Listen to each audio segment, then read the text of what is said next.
అని చెప్పారు. ఏ జనం ఏ జీవుడు తపోద్వారా సర్వభూతమైనటువంటి హరిని పొందుతాడో అట్లాంటి తపస్సు చేసుకొని ఆయన అన్నారు. మైత్రేయుడు చూన్నారు. ఆ మాట విన్నటువంటి వాడై ఆ రుద్రుడు తపస్సును చేయడం కోసమని చెప్పి ఇళావృతం అనేటటువంటి వనంలో ప్రవేశించాడు. అక్కడికి ఆ చరిత్ర అట్లా జరిగింది. ఈ వనంలో ప్రవేశించిన చరిత్ర మహాభారతంలో కొంచెం వివరణ ఉన్నది. ఈయన తపస్సు చేయడానికి నీళ్లలో ములిగాడు. ఎప్పటికీ రావటం లేదుట. అప్పుడు ఇంకా సృష్టి చేసేశారు. యక్షులు రాక్షసులు వీళ్ళందరూ వచ్చేసారు. తినేంటిరా బ్రహ్మదేవునే తినేద్దామని ఆయన మీద పడ్డారు వీళ్ళందరూ వచ్చి. సరే మొత్తం మీద దాని ఏదో ఉపశాంతింపజేశారు. మొత్తం జగత్తంతా సృష్టింపబడిపోయింది. అయ్యాక నీళ్లలోంచి పైకి వచ్చాడు ఈ రుద్రుడు. అంతా ఈ జగత్తు సృష్టింపబడిపోయింది. ఇదేమిటని కోపం వచ్చింది ఆయనకి. అబ్బా కోపడపడుకుని ఆయన కోపం ఏం కోపడకంటావు, తగలబెట్టేశావు కదా అన్నాడు బ్రహ్మదేవుడు. ఏమిట్రా ఈ సృష్టి అంతా ఏమిటిది? జగత్తు సృష్టి చేశావు, ఆకలి దప్పికతో కూడుకున్న సృష్టి చేశావు నువ్వు. ఇది లేకుండా మంచి సృష్టి చేయాలి అని ఆకలి దప్పికలు లేని క్షుత్తిపాస రహితమైన సృష్టి చేయడం కోసం నేను తపస్సు చేశాను. అది చేయడానికి ఖాళీ లేదు కదా, పో అన్నాడు. అది బ్రహ్మదేవుడు చేసిన తొందరపాటు వల్ల ఇవాళ ఆకలి దప్పిక అక్కడి నుంచి బయలుదేరింది మొత్తం జగత్తు హింసంతా కూడాను. సరే తర్వాత 10 మందిని సృష్టి చేశాడు ఆయన. మరీచి, అత్రి, అంగిరసుడు, పులస్తుడు, పులవుడు, కృతువు, భువు, వశిష్ఠుడు, దక్షుడు, నారదుడు అని వీళ్ళు బ్రహ్మదేవుని యొక్క ఒళ్ళోంచి నారదుడు పుట్టాడు, అంగుష్ట భాగంలోంచి దక్షుడు పుట్టాడు, ప్రాణశికలోంచి వశిష్ఠుడు పుట్టాడు, చర్మలోంచి భృగువు, చేతులోంచి కృతువు, నాభి నుండి పులవుడు, చెవుల్లోంచి పులస్తుడు, ముఖం నుంచి అంగిరస్సు, నేత్రములలోంచి అత్రి, మనస్సులోంచి మరీచి వీళ్ళందరూ పుట్టారన్నమాట.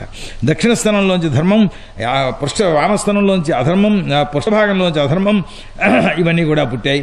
పృష్ఠభాగంలోంచే మృత్యువు కూడా పుట్టినది అన్నారు.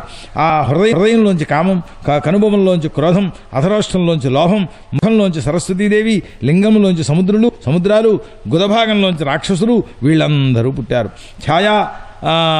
ఛాయ నీడ, ఆ నీడలోంచి కర్దమ ప్రజాపతి పుట్టాడు. ఈ విధంగా బ్రహ్మదేవుని యొక్క మనస్సులోంచి దేహాల్లోంచి జగత్తంతా పుట్టేసిందయ్యా అన్నారు. ఆ విదురుడితో విదురుడితో చెబుతున్నారు ఆయన, బ్రహ్మ తన కూతురైనటువంటి ఆ సరస్వతిని ముఖములోంచి పుట్టింపచేశారు కనుక కూతురైంది ఆవిడ. ముఖంలోంచి పుట్టితే కూతురైపోతుందా చెప్పండి ఎవరైనా?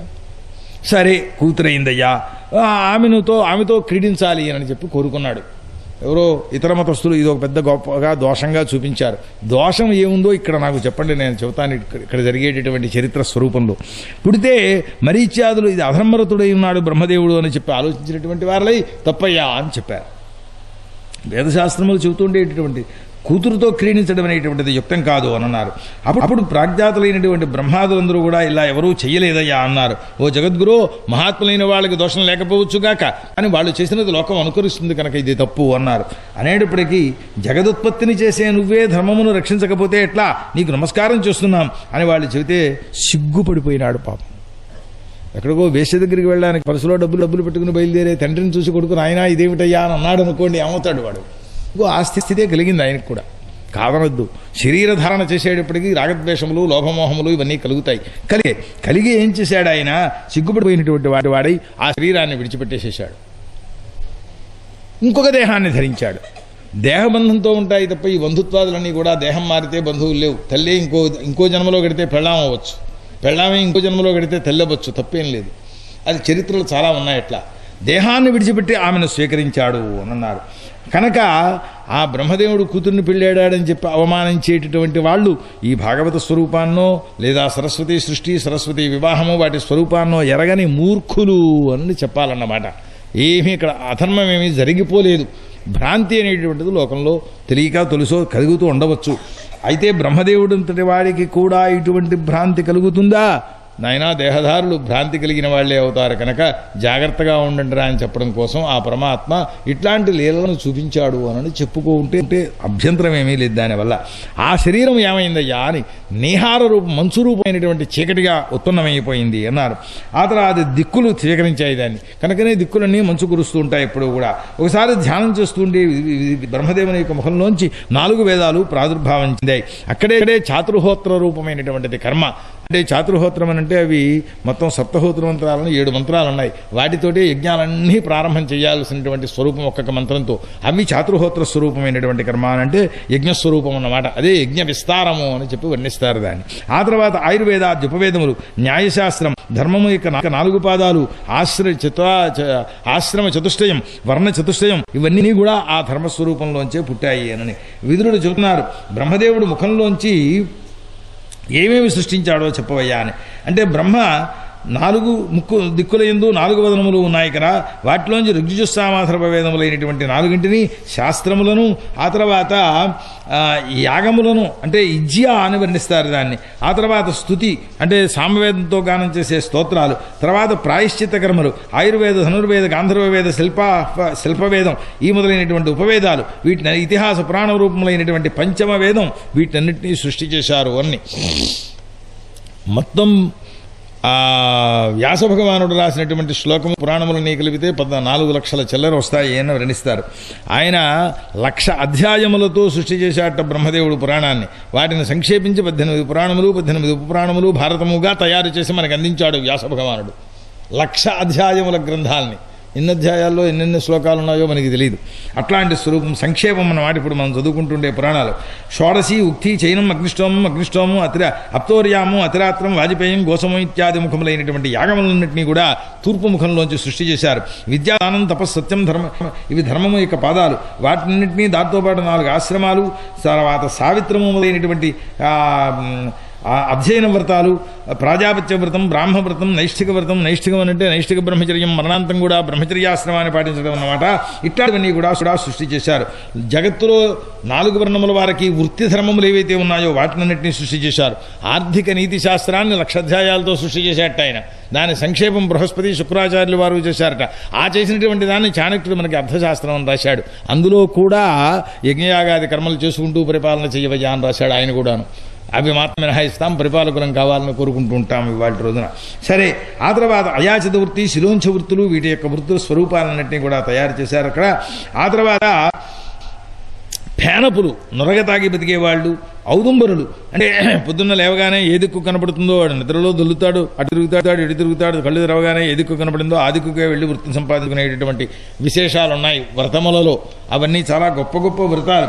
వానప్రస్థులకు వాళ్ళందరికీ వృత్తి చెప్పారు. కుటీచకులు, బహూదకులు అని సన్యాసులు ఉన్నారు, వాళ్ళల్లో ప్రధానంగా చెప్పారు. కుటీచక, బహూతక, హంస, పరమహంస అనే 4 సన్యాసాల్లో పరమహంస సన్యాసం మాత్రమే కలియుగంలో నిలబెట్టారు, మిగిలినవి స్వీకరించకూడదని చెప్పారు అని ఒక చోట్లో ధర్మశాస్త్రంలో చెబుతారు. సరే, సన్యాసుల యొక్క వృత్తులు ఇవన్నీ కూడా తూర్పు మొదలైనటువంటి దిక్కులతో ముఖాలతో సృష్టి చేశారు అన్నారు. ఓంకారం అనేటువంటి ఆయన హృదయాకాశంలోంచి బయలుదేరింది. అది శరీరం పైనుంటుండే వెంట్రుకలు ఏవైతే ఉన్నాయో వాటిలోంచి ఉష్ణిక్కు, చర్మలోంచి గాయత్రి ఛందస్సు, ఇలా మాంసంలోంచి త్రిష్టిపు, ఇలాగ 7 ఛందస్సులు బయలుదేరాయి. ఈ 7 ఛందస్సులు మాత్రమే ప్రధానంగా యజ్ఞాల్లో వినియోగం చేస్తుంటారు. శబ్దబ్రహ్మస్వరూపుడు అయినటువంటి పరమాత్మ యొక్క వైఖరి రూపమైనటువంటి ఆ స్వరూపాన్ని వ్యాఖ్యానం చేయడం కోసం ఇంద్రాది స్వరూపాన్ని, ప్రణవస్వరూపాన్ని ఇవన్నీ కూడా సృష్టి చేశారయ్యా. ఆ ప్రణవ రూపం ఏదైతే ఉన్నదో దాంట్లో నిత్యం పరమాత్మ ప్రకాశిస్తూ ఉంటాడు అని. కాబట్టి సన్యాసులు దాన్ని ఉపాసన చెయ్యాలి. గృహస్థులైనటువంటి వాళ్ళు మంత్రముల యొక్క ఆదియందు మాత్రం ప్రయోగించాలి. ఇట్లా వివో చాలా చెప్పుకొచ్చారు. ఆ తర్వాత మరొక దేహాన్ని ధరించినటువంటి వాడై మళ్లీ సృష్టి చేయడం ప్రారంభించాడు అన్నారు. మరీత్యాది సృష్టి చేసేటువంటి స్థితిలో సృష్టి వృద్ధి కలగాలి అని ఆలోచించినటువంటి వాడై సృష్టి చేస్తున్న ప్రజావృద్ధి కలగటం లేదేమిటి అనుకున్నట్టు ఒకసారి. అది దైవం ఇందులో ప్రతికూలంగా ఉందా అనుకున్నాడు అని ఆ విధి యొక్క దేహం 2 రూపములను ధరించినటువంటిదే ఒక ఉత్పత్తి కలిగింది. అది స్త్రీ పురుష రూపమైన ఉత్పత్తి. బ్రహ్మదేవుడి లోపంలోంచే వచ్చిన ఇది దంపతి రూపమైనటువంటి సృష్టి అన్నమాట. ఆ స్వయంభూ అనువు శతరూప అనేటటువంటి స్త్రీ వారిద్దరూ కూడాను. అక్కడి నుంచి దాంపత్య ధర్మంతో సంతానం కనడం అనేది ప్రారంభమైనది. బ్రహ్మదేవుడు ఈ పద్ధతిని అవలంబింపచేశాడు. మొత్తం అంతా తనే సృష్టి చెయ్యలేక. ఆ స్థితిలో స్వయంభువు శతరూప అనేటటువంటి భార్యందు ప్రియవ్రతుడు, ఉత్తానపాదుడు అని 2 పుత్రుల్ని కన్నారు. ఆ తర్వాత ఆకూతి, దేవహూతి, ప్రసూతి అని 3 పిల్లల్ని కన్నారు.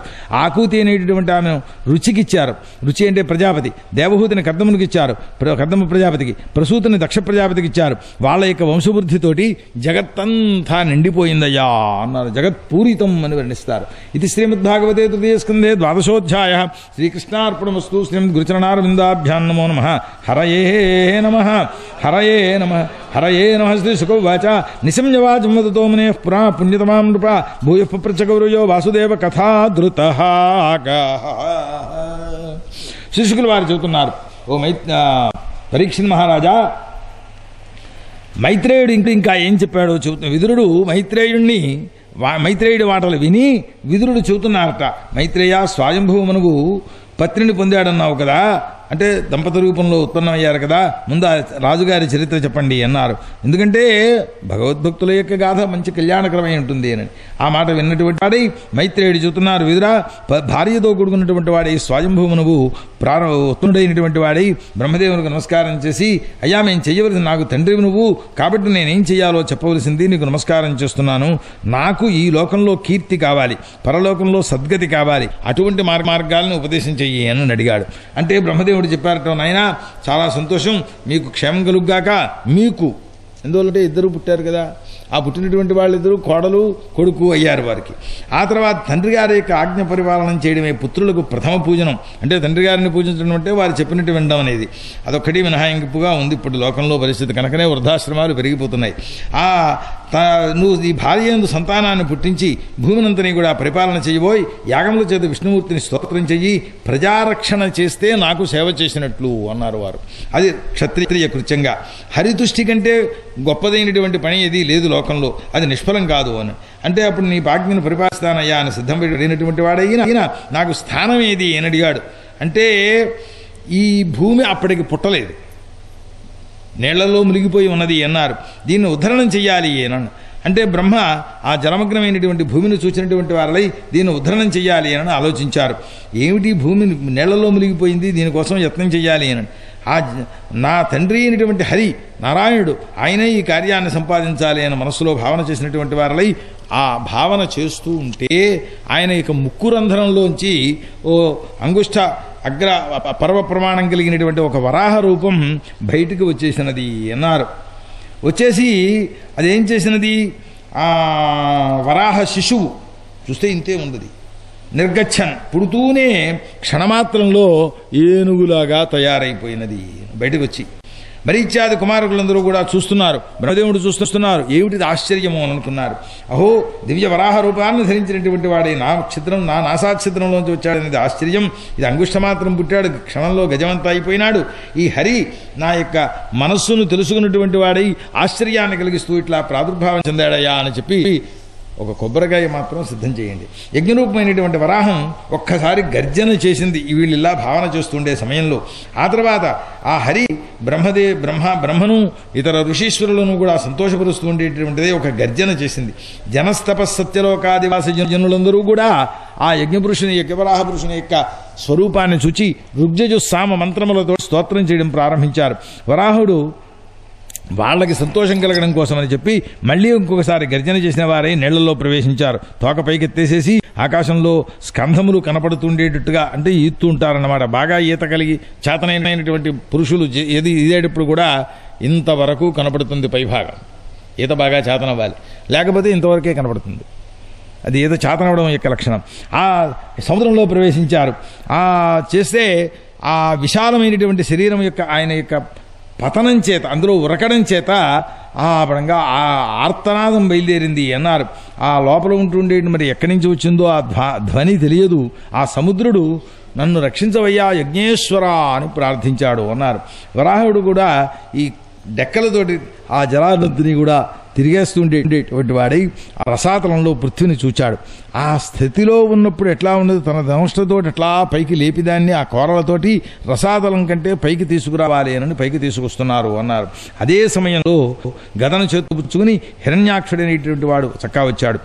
తన యొక్క రక్తంతో ఆ రంజితముఖుడై, అంటే ముఖమంతా కూడా ఎర్రని స్వరూపం కలిగినటువంటి వాడి జలంలోకి పైకి వచ్చాడు. ఆ హిరణ్యాక్షుడిని సంహరించి పరమాత్మ అని వర్ణించారు. అయితే బ్రహ్మాది దేవతలందరూ కూడా దంశ్రాగ్రం నుండి ఆ భూదేవి పైకి వస్తుంటే చూసినటువంటి వారలై వాళ్ళు స్తోత్రాలు చేశారు. ఋషులు చెప్పారట, ఓ యజ్ఞరక్షక, నువ్వు లోకంలో జయించవలసిన వాడి విషయంలో జయాన్ని పొందావు. వేదమయమైన దేహాన్ని ధరించావు, యజ్ఞమయమైన దేహాన్ని ధరించావయ్యా, నీకు నమస్కారం. నీ రోమఛిద్రముల యందు, అంటే ఆ వెంట్రుకల లోపల యజ్ఞములన్నీ కూడా దాగి ఉన్నాయ్యా. యజ్ఞమయమైనటువంటి శరీరాన్ని ధరించినటువంటి వాడవు నువ్వు. నీ యొక్క చర్మమునందే గాయత్ర్యాది ఛందస్సులు, రోమములయందు దర్భలు, నేత్రములయందు నెయ్య, పాదములయందు హోత్రాది ఆ ఋతుక్కులు చేయవలసినటువంటి కర్మలు, ముఖాగ్రమునందు సృక్కు, నాసారంధ్రములయందు స్రువము, అట్లాగే ఉదరమునందు భోజన పాత్రము, శ్రవణ చెవుల చిల్లులు, శమస పాత్రములు, ముఖమునందు ప్రాశిత్ర పాత్రం, నాలుక యందు ఆ లోపల నోటి దగ్గర సోమపాత్రం, ఇవన్నీ కూడా ఉన్నాయి. నువ్వు చర్వణం చేయడం అంటే నెమరు వేయడం అనేదే అగ్నిహోత్ర రూపమైన కర్మ. నీ గ్రీవయందు దీక్ష, ఈ ఉపసత్తులు ఇవన్నీ కూడా ఉత్పన్నములైనాయ్యా. నవష్ట్రములోంచి దీక్షాయిష్టి, సమాప్తేష్టి అంటే ప్రాయణీయేష్టి, ఉదయనీయేష్టి అని ప్రారంభ అంతములలో చేసేటటువంటి ఇష్టులు ఇవన్నీ కూడా నీ కోరలు రెండును. శుక్రము గ్రహం సోమపానం చేసేటువంటి బాల్యాద్యవస్థములో ఏవైతే ఉన్నాయో నీ బాల్యాద్యవస్థలు అవే ప్రాతస్సవనం, మాధ్యంధన సవనం, తృతీయ సంధమున పేరు పిలువబడతాయి. సంధుల్లో సర్వసత్రయాగములు ఉన్నాయి. సర్వమంత్ర దేవతాది స్వరూపమై క్రియాస్వరూపమైన నీకు నమస్కారం చేస్తున్నామయ్యా. ఓ భగవంతుడా, ఆ దంస్ట్రాగ్ర కోటి చేత ఈ భూమినంతని కూడా ప్రకాశింపజేస్తూ ఉండేటువంటి వాడవై ఉన్నావు. ఈ రుగ్జజస్సామరూపమైనటువంటి వరాహ దేహం ఏదైతే ఉన్నదో భూమిని ధరింపచేయడం కోసమని చెప్పి ప్రకాశిస్తూ ఉన్నదయ్యా. సర్వలోక జీవుల యొక్క నివాసం కోసం భూమండలాన్ని అట్లా స్థాపించవలసిన ఈ యొక్క శక్తి చేత అని ఇట్లా ప్రార్థించడం ప్రారంభించారు.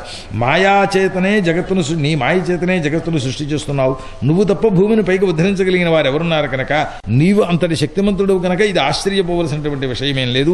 ఒక్కసారి శరీరాన్ని ఇట్లా కంపింపచేస్తే జటాగ్రములలో పగిలిపడిన జల బిందువులు ఏవైతే ఉన్నాయో వాటి చేత మేమందరము కూడా పవిత్రులమైన ఆ వరాహం ఒక్కసారి విదిలిస్తే నీళ్లు పైకి పడ్డాయట, వీళ్ళ తిరి మీద పడ్డాయి. నీ మాయామోహితమైన జగత్తునకు క్షేమాన్ని కలిగింపచేసింది చేయవలసిందే అని ఈ విధంగా ఋషుల చేత పూజింపబడినటువంటి వాడై రసాతలం చేత ఉద్ధృతమైనటువంటి ధరామండలాన్ని జలము యొక్క ఉపరిభాగంలో స్థాపన చేశారు.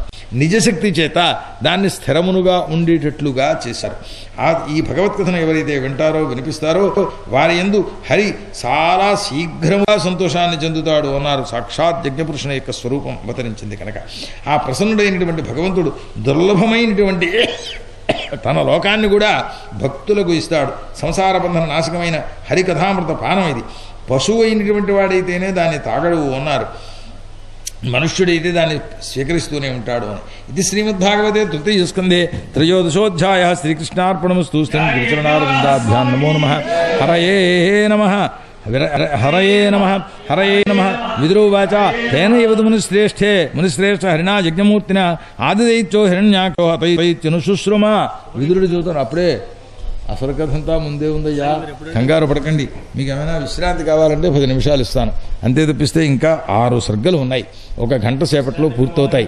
కంగారు పడితే ప్రయోజనం లేదు. ప్రాతకాలంలో ఎక్కువ చెప్పలేకపోయాను, నా అశక్తత కావచ్చు మరొకటి కావచ్చు. అందుచేత ఇది అయితేనే కానీ కథ పూర్తయినట్లు కాదు ఇవాళ భాగం. 6 సర్గలు 1 గంట సేపట్లో అయిపోతాయి, అనుమానం లేదు. విదురుడు వారు చెబుతున్నారు నిజమే అంటే నేను కూడా కొంచెం దృష్టిలో పెట్టుకోవాలి కదా అందరినీ. కానీ అయితే ఇవాళ పరిస్థితి అలా చేయలేకపోయాను, దాన్ని బాధ్యత నేనే. అయినా సరే విదురులు వారు చెబుతున్నారు, తేనే యువతు ముని శ్రేష్ఠ. ఓ మహా మునివర్యా, యజ్ఞమూర్తి అయినటువంటి హరి హిరణ్యాక్షుణ్ణి సంహరించారు. బాగుంది, విన్నాం, వింటే సరిపోయిందా? దంష్ట్రాగ్రంతో తీసుకొస్తే హిరణ్యాక్షుడితో సహా యుద్ధం ఎలా చేశాడయ్యా? భూమిని ఇలా పట్టుకుని ఓ కొరతోటి యుద్ధం చేశాడంటున్నావు, ఎట్లా చేశాడు అంటే, నాయన మంచి మాట అడిగావయ్యా. భగవంతుని యొక్క అవతార కథను అడిగావు నువ్వు. ఈ కథ చేత పరమాత్మ యొక్క కథ అనేటువంటిది చంటి పిల్లవాడైనటువంటి ధ్రువుడు కూడా అచలమైనటువంటి స్థానాన్ని పొందాడయ్యా కదా. కాబట్టి ఇది కూడా చెబుతాం వినండి. ఈ విషయంలో దేవతలను గురించి బ్రహ్మదేవుడు ఒక ఇతిహాసాన్ని చెప్పాడు, అది నేను కూడా విన్నాను, దాన్ని నీకు వినిపిస్తాను అనన్నాడు. అంటే ఒకప్పుడు సాయంకాల సమయంలో అగ్నిహోత్రాన్ని చేస్తున్నారట కశ్యప ప్రజాపతి. ఆయన యొక్క భార్యలు చాలామంది ఉన్నారు, 13-14 లెక్కేశారు అక్కడ. అందులో అదితి ఒక ఆమె, దితి ఒక ఆమె. దితి యొక్క పుత్రులు దైత్యులయ్యారు, అదితి యొక్క పుత్రులు ఆదిత్యులు దేవతలయ్యారు అని వర్ణించారన్నమాట. అక్కడ స్థితిలో ఈ దితి అనేటటువంటి భార్య సంతానం కావాలని పాపం ఆవిడికి ఎప్పటి నుంచో కోరిక. అదితికి కలిగారు, ఈవిడికి సంతానం లేదు. సంతానం ఎవరికి ఎక్కువ కలిగితే వారి యందు భర్తకు ఎక్కువ ప్రేమ ఉన్నట్లు లెక్క. ప్రాచీన కాలంలో ఎక్కువ మంది భార్యలు ఉన్నటువంటి స్థలాల్లో కనపడుతూ ఉంటుంది. అటువంటి స్థితిలో ఆయన పాపం స్నానం చేసి అగ్నిహోత్రం చేసుకుందామని చెప్పి చక్కగా విభూతి త్రిపుండ్రములను ధారణ చేసి వచ్చేటప్పటికీ బాబా ఆయన అందంగా ఉన్నాడు అని వెళ్ళి భుజం పట్టుకున్నది ఆవిడ. పట్టుకునేటప్పటికీ అంటోంది ఆవిడ, హే విద్వాన్, క్రీడించాలని అనుకుంటున్నా యా ఇప్పుడు అని. మామూలు మాటల్లో చెప్పే మాటలు చెప్పకూడదు ఇక్కడ. మరి ఏం చేస్తాం అంటే అప్పుడు ఆవిడకి ఆ రకమైనటువంటి ఆ స్వాభావికమైన క్రీడారతి అనేటటువంటిది పుట్టిననాడు. మామూలు మాటల్లో చెప్పాలంటే మూడ్ వచ్చింది అని చెప్పాలి, అందుకంటే ఇంక చెప్పడానికి ఏం లేదు, చెప్పక్కర్లేదు. ఆ మాట చెబితే అందరికీ తెలిసిపోతుంది. సపత్నులందరూ కూడా పుత్రులు కలిగి ఐశ్వర్యంతో కూడుకుని ఉన్నారు, దాంతో నేను దహింపబడిపోతున్నాను అన్నది. మరి ఆ స్థితిలో కాలస్వరూపం అట్లా ఉన్నప్పుడు అదే భావన కలుగుతుంది కదా. ఆ స్థితిలో కనుక మరి నువ్వు నాకు పుత్రులను అనుగ్రహించవలసింది అని ప్రార్థించింది.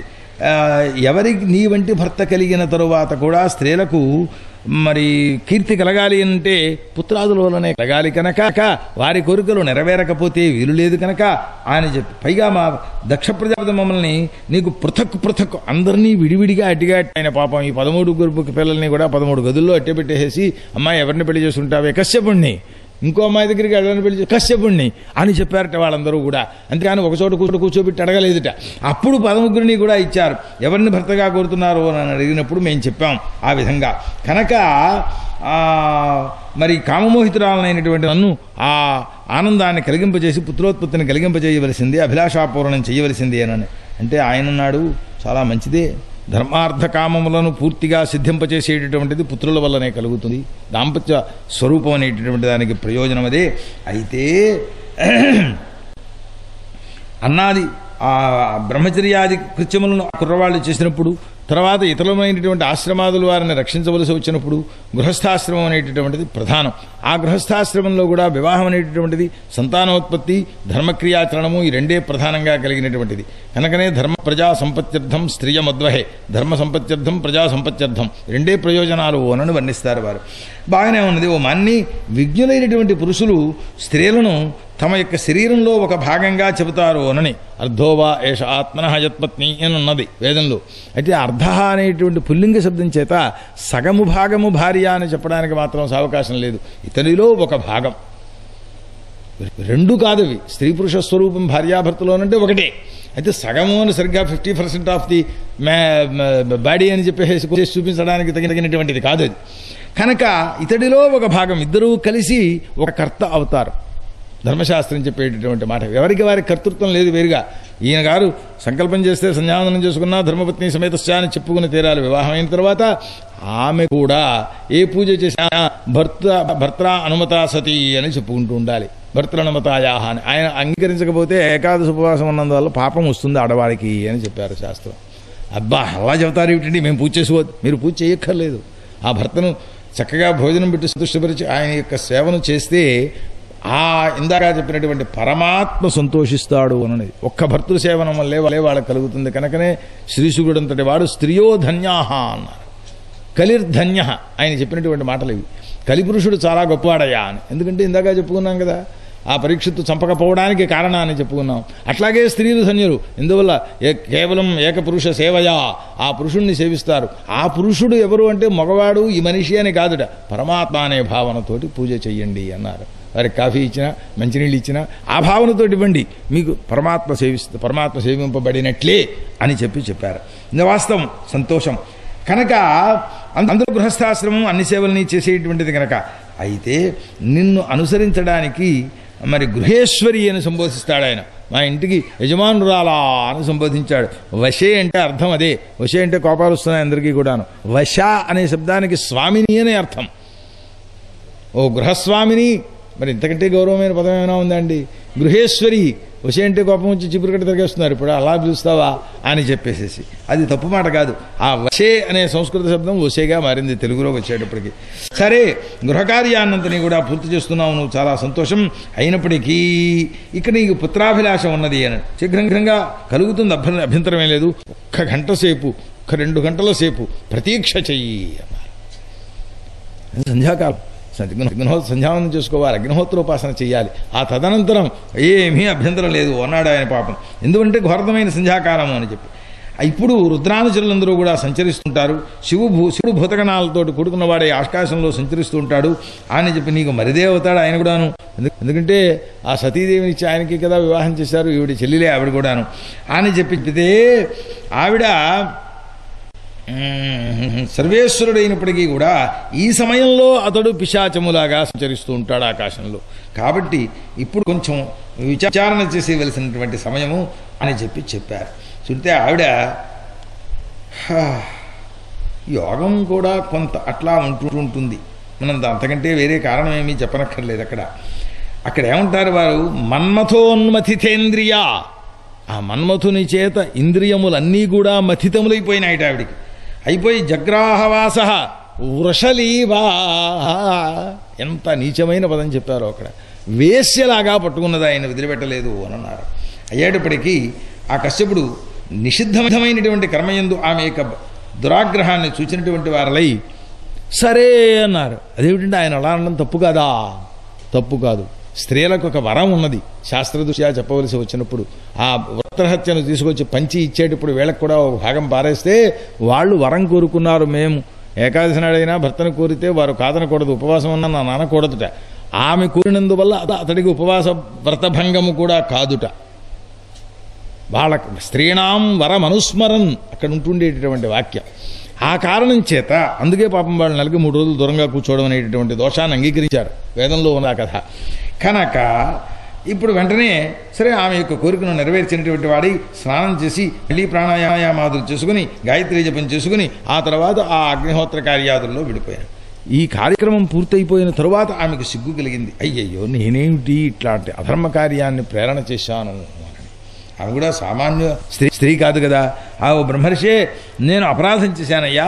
ఆ రుద్రుడు క్రోధంతో కూడుకున్నటువంటి వాడై ఆ పుట్టబోయేటటువంటి పిల్లల్ని ఏం చేస్తాడో ఆ దుష్టదండదాయకుడు ఆయన పరమాత్మ, అటువంటి రుద్రుడికి నమస్కారం చేస్తున్నాం. సరే మా చెల్లెలు భర్తే కదా, పరమకారుణికుడు మనకు ప్రసన్నుడవుతాడు అని ఇట్లా మాట్లాడుకున్నారు. సరే సంధ్యాకర్మలని పూర్తి చేసుకున్న తర్వాత అప్పుడు కశ్యప ప్రజాపతి చెప్పాడు, నీ మనస్సు అశుద్ధమైనటువంటి మలినంతో కూడుకుని ఉన్నది కనుక, నా ఆజ్ఞను ఉల్లంఘించావు కనుక, రుద్రుణ్ణి అవహేళనం చేశావు కనుక నీ కడుపులో పుట్టబోతుండేటటువంటి పుత్రులు 2 పుడతారు. ఇప్పుడు వాళ్ళు 3 లోకాలని పీడించేటటువంటి వారు అవుతారు అని చెప్పారట జరగబోయేటటువంటి స్వరూపాన్ని.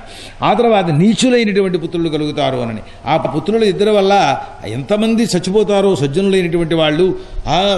వాళ్ళని చూస్తేనే మహా ఇబ్బంది కలిగేటటువంటి స్వరూపాన్ని. అయితే దానికి క్రోధాన్ని పొందినటువంటి పరమాత్మ ఈ 2 పుత్రుల్ని కూడా సంహరిస్తాడు అని కూడా చెప్పారట. అది పరమాత్మ దిగి సంహరించవలసినంతటి దౌష్ట్యం కలిగినటువంటి పుత్రులు పుడతారు అని. సరే అప్పుడు ఆవిడందుట హరిచేతిలో మరణిస్తారు పుత్రులు అనంటే అది వరం అనుకోవాలి. బ్రాహ్మణ శాపం వల్ల కావటం లేదు కదా. వాళ్ళు బ్రాహ్మణ శాపదగ్ధులైతే అది ప్రమాదం. ఎందుకంటే బ్రాహ్మణ శాపదగ్ధులైనటువంటి వాళ్ళ యొక్క వంశానుగతంగా పెడుతుందిట ఆ బ్రాహ్మణ శాపం. అది సామాన్యమైంది కాదు. ఆ వేదవేత్త అంటే అందుకు నమస్కారం చేయడం ప్రతివాడు కూడా అన్నాను, వాళ్ళు ఎలాంటి వారు అయినా సరేను అని. సరే ఆ బ్రాహ్మణ శాపదగ్ధులను మాత్రం నరకస్థలైనటువంటి వాళ్ళు కూడా నేను కోరుకోనయ్యా అని చెప్పి ఆమె అన్నది. కశ్యప ప్రజాపతి అంటున్నారు, వదితే నీ యొక్క కుకృత్యం వల్ల చెడ్డ పని చేసినటువంటి కారణం చేత పశ్చాత్తాపం పొందావు కనుక హరినియందు కూడా నాయందు కూడా పూజ్య బుద్ధి కలుగుగాక అని పాపం ఆయన ఆశీర్వదించాడు. సరే దాని వలన ఏమిటి ఆశీర్వదిస్తే సరిపోయిందా అని ఆవిడికి పూజ్యబుద్ధి ఆ పూజ్యబుద్ధి కలిగింది కనుక ఇప్పుడు నీ మనములలో ఒకడు విష్ణుభక్తుడు అవుతాడమ్మా అని అదిట వరం వారికి చేరేటటువంటిది. ప్రాయశ్చిత్తం పశ్చాత్తాపం వల్ల వచ్చేటటువంటి ఫలం ఇది. ఆ తర్వాత ఆ మహాత్ములైనటువంటి వారందరూ కూడా నీ మనుమని కీర్తిని గానం చేస్తారు అన్నారు. అతడి దర్శనం కోసం అని చెప్పి చిత్తశుద్ధిని కలిగినటువంటి వారే ఉంటారు. సరే పరమాత్మ యొక్క అనుగ్రహం ఉంటే లోకం ప్రసన్నమవుతుంది అని వేరే చెప్పవలసినటువంటి అవసరమేం లేదు. ఆ పరమాత్మ హరి కూడా ఇతడి యొక్క భక్తి వల్ల సంతుష్టుడవుతాడు అని. అతడు పరమ హరిభక్తుడు, నిర్మలమైనటువంటి వాడు, దేహాద్యభిమాన శూన్యుడు. అట్లాంటి ఎన్ని లక్షణాలు ఉండాలో అట్లాంటి లక్షణములన్నీ అతడికి కలుగుతాయి మనవడికి అని అన్నారు. ఆవిడ సంతోషించింది. ఇది శ్రీమద్భాగవతే మహాపురాణే తృతీయ స్కందే చతుర్దశోధ్యాయ శ్రీకృష్ణార్పణమస్తు. శ్రీమద్ గురుచరణానందాభ్యాం నమో నమః. హరయే నమః. హరయే నమః. హరయే నమః. నమః. మైత్రేయోవాచ ప్రజాపత్యందు తత్తేజ పరతేజో హనందితి దధార వర్షాన్ని శతం శంకమానాసురాధనాతు. అప్పటి స్వరూపం చూస్తుంటే వాళ్ళు బహుశా ఎప్పుడు కనాలనుకుంటే అప్పుడు కనే శక్తి ఏమైనా ఉన్నదేమో అనిపిస్తూ ఉంటుంది. ఈ ప్రజాపతి కశ్యప ప్రజాపతి యొక్క తేజస్సును గర్భంలో ధరించి ఒక 100 సంవత్సరాలు అలాగా తర్వాత కందాలే అనుకుంటూ గడిపింది ఆవిడ. ఎందుకంటే రాబోయే ప్రమాదం అది ఒకటి దృష్టిలో ఉంది కదా. ఆ కారణం చేత అని దేవపీడ కలుగుతుందనే శంకతోటి శతవర్ష పర్యంతం అని వర్ణిస్తారు. సరే, ఈ వీర్యం పెరిగి పెరిగి పెరిగి లోపల ఏమవుతోంది అని జగత్తంతా అంధకారాన్ని కల్పింపజేసే పరిస్థితి వచ్చేసింది. దానివల్ల ఇంద్రాది దేవతలు భయపడిపోయిన వాళ్ళై ఆ బ్రహ్మదేవుణ్ణి ప్రార్థించారు. ఏమయ్యా సర్వజ్ఞుడవు నువ్వు, నీకు తెలియని విషయం ఏం లేదు, జగత్తంతా అంధకారం వ్యాపించేస్తోంది, ఏమిటి కారణమో నీకు తెలుసు కదా, భయపడిపోతున్నాం, ఓ లోకపతే శిరోమణి అన్నీ చెప్పారు వారిందరూ కూడా. అటువంటి మాయ చేత బ్రహ్మశరీరాన్ని ధరించిన పరమాత్మవైన నీకు నమస్కారము అన్నారు. సరే, ఆ తర్వాత మహాత్ములైనటువంటి జ్ఞానులు నిన్ను యోగ ముద్రలో చూస్తూ ఉంటారు, సమాధినిష్ఠులైనటువంటి వారిలై. అలా నిన్ను చూడగలిగిన వారికి లోకంలో పరాభవం ఉండదు. నీ వేదము అనేటటువంటి ఒక రజ్జువును తయారు చేసేసి గోవుల్ని బంధించినట్టుగా జగత్తులో ప్రజలందరినీ పూజిస్తూ ఉంటారు ఆ వేద మార్గంలో వెళ్ళేటటువంటి వాడిని. అట్లాంటి నీకు మేము నమస్కారం చేస్తున్నామయ్యా, అంధకారంలో పడిపోయినాం, మా బతుకు ఏమిటి అని అడిగారు పాపం వారు. అంటే ఇది దితి యొక్క గర్భంలో కశ్యపుని యొక్క తేజస్సు వ్యాపించి దానివల్ల లోకంలో ఎక్కడైనా మహాత్ములు కలిగితే తేజస్సు వ్యాపిస్తుంది. మరి వీళ్ళు మహాత్ములా అంటే ఇదిగో ఈ రకమైన మహాత్ములు కనుక అంధకారం వ్యాపించడం ప్రారంభించింది జగత్తంతా కూడా. అప్పుడు మైత్రేయుడు చెబుతున్నారు, అప్పుడు దేవతలను నవ్వి బ్రహ్మదేవుడు అంటారే, మా మానసపుత్రులు సనకాదులు నిస్పృహులై లోకమంతా సంచరిస్తున్నారు. ఒకప్పుడు వాళ్ళు సర్వలోకవంజుడైనటువంటి పరమాత్మ యొక్క వైకుంఠాన్ని వెళ్ళారు. ఆ వెళ్ళినప్పుడు విష్ణురూపధారి అయినటువంటి పరమాత్మను స్తోత్రం చెయ్యాలి అని చెప్పి అక్కడికి వెళ్ళిన వాళ్ళందరూ ఆ పరమాత్మను స్తోత్రం చేస్తూనే ఉంటారు. అక్కడికి వేదాంత వేద్యుడైనటువంటి హరి అక్కడ స్వరూపాన్ని ధరించినటువంటి వాడే భక్త సుఖం కోసం నివసిస్తూ ఉంటాడు, భక్తులకు సుఖాన్ని కలిగించడం కోసం నివసిస్తూ ఉంటాడు. అతడు కోరికలన్నింటినీ నెరవేర్చేటువంటి వాడు. అక్కడ నైశ్రేయసం అనే పేరు కలిగిన ఒక వనం ఉన్నదయ్యా. అక్కడ దేవతలందరూ కూడా వసంత ఋతువులో సమస్తమైన పుష్పగంధాలతోటి కూడుకున్నటువంటి వారలై హరికీర్తనం చేయడం కోసం పెడతారన్నమాట. హరికీర్తనాన్ని విడిచిపెట్టరు వాళ్ళు. ఏమిటి కారణం అని శుభ్రంగా ఇలాగా కాఫీలు టీలు మొత్తం అన్ని జాగ్రత్తగా ఇచ్చేస్తుంటే ఈ సప్తాహం కాకుండా నెల రోజులుంటే బాగుంటుందేమోనండి అని అనిపిస్తుందని నిన్నెవరో చెప్పారు. అట్లాగా అన్నీ సుఖంగా సాగుతుంటే అక్కడ ఆ సుగంధయుక్తమైనటువంటి స్థితిని విడిచిపెట్టలేక విష్ణుమూర్తిని స్తోత్రం చేస్తుంటే ఇక్కడ కూర్చొనిస్తారు కనుక ఇలా కూర్చొని చూస్తూనే ఉందామయ్యా అని అనుకుంటారట దేవతలు, మనం కాదు. అక్కడ మందార పారిజాతాది వృక్షములన్నీ కూడా ఉన్నాయి. ఆ మందార పారిజాతాది వృక్షముల యొక్క సుగంధం విష్ణుమూర్తికి కూడా చాలా ప్రీతిపాత్రమైనటువంటిది. వైడూర్య మరకత స్వర్ణాది నిర్మితములైన విమానములతోటి దేవతలు కూడా వాళ్ళ భార్యలతో సహా అక్కడికి వెళుతూ ఉంటారు అన్ని. అక్కడికి వెళితే ఇంక చెప్పవలసిందే ఉంది, అక్కడేం చెప్పక్కర్లేదు వేరుగాను. అక్కడ సాక్షాత్ లక్ష్మీదేవే ఆ సమ్మార్జనం, ఆ పరమాత్మకు సంతృష్టి కలగడం కోసం ఇల్లు తొడవడం దగ్గర నుంచి ఆవిడే చేసుకుంటూ ఉంటుందన్నమాట. ఆ శ్రీ సాక్షాత్తు ఆ లక్ష్మీవనంలో ఎప్పుడూ నివసిస్తూనే ఉంటుంది. తులసీదళములతోటి విష్ణుమూర్తిని పూజ చేస్తూ ఉంటుందన్నమాట. అక్కడ వాపి నీళ్లలో ప్రతిబింబమైన తన ముఖాన్ని చూచినటువంటి వాడే చూచుకుంటుందట ఆవిడ. ఎందుకు అని, ముఖాన్ని చూసుకోవడం అందంగా ఉన్నాలేమో, పౌడర్ బాగా అంటిందా లేదా కాదుట. ఈ ముఖం ఎంత గొప్పదో, విష్ణుమూర్తి యొక్క చుంబనమును పొందగలిగినది అని ఆ ముఖాన్ని చూసుకుంటూ ఉంటుంది ఆవిడ. అది ఆ విశేషము అని. ఈ ముఖం చాలా ప్రకాశిస్తోంది. ఎందువల్ల విష్ణుమూర్తి యొక్క స్పర్శ కలిగింది కనుక అది ఆమె యొక్క ఆనందానికి కారణం. సరే, అర్థకామాది సంబంధములైన కథలను వినేటటువంటి వారు ఆ వైకుంఠం దగ్గరికి చేరరయ్యా అన్నారు.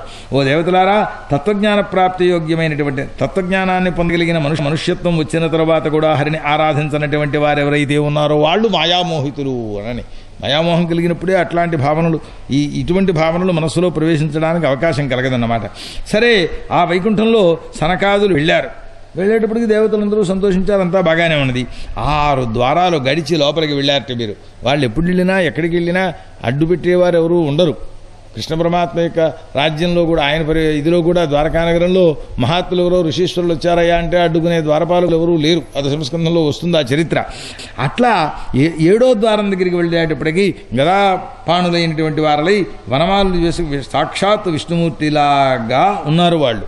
కానీ ద్వారపాలకులు ఉండి వీళ్ళ నలుగురిని ఆపు చేశారు. జయుడు విజయుడు అని వాళ్ళిద్దరి యొక్క పేర్లు కూడాను.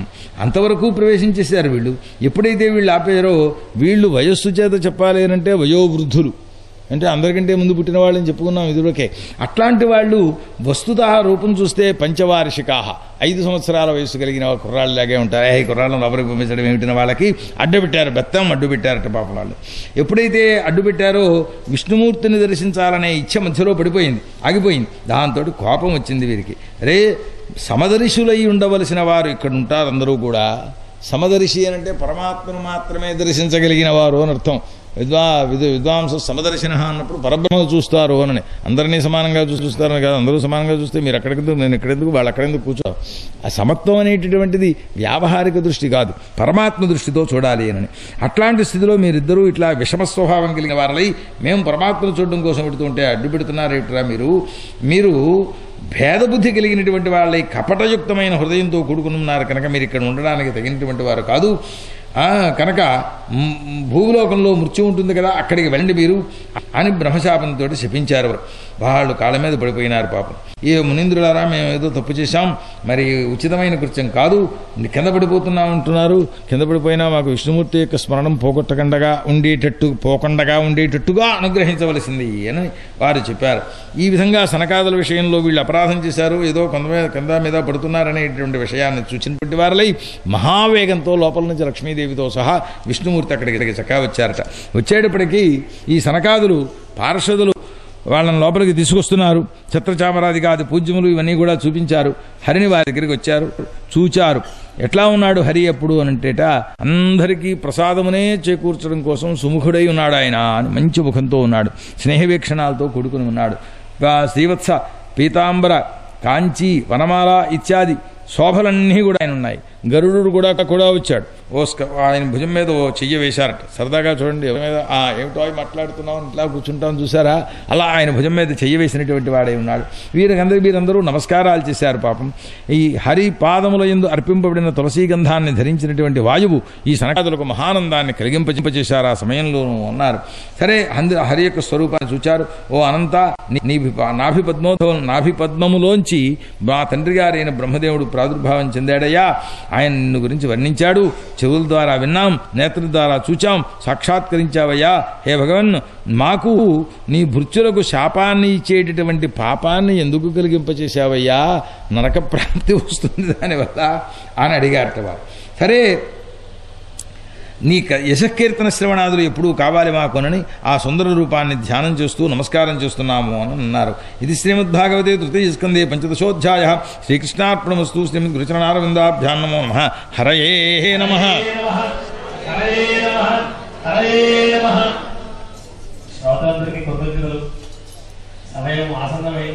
బ్రహ్మోవాచ ఇది తద్గృణతాం తేషాం మునీనాం యోగధర్మణాం ప్రతినంజా జగాదేదం వికుంఠ నిలయో విభూ.